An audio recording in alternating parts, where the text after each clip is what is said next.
सोलापूर जिल्ह्याचे माजी पालकमंत्री माननीय विजयकुमार देशमुख मालक यांना वाढदिवसाच्या हार्दिक शुभेच्छा व स्वामी परिवाराकडून कोटी शुभेच्छा।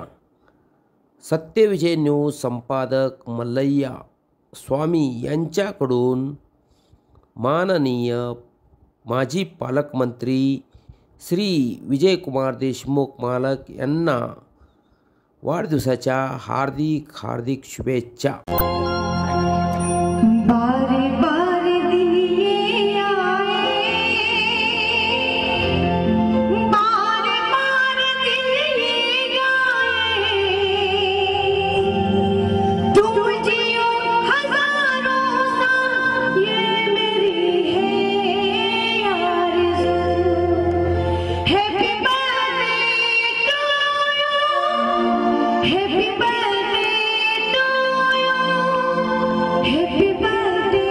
सत्यविजय न्यूज चॅनल संपादक मल्लय्या स्वामी या चॅनलला लाईक करा, शेअर करा, सबस्क्राइब करा।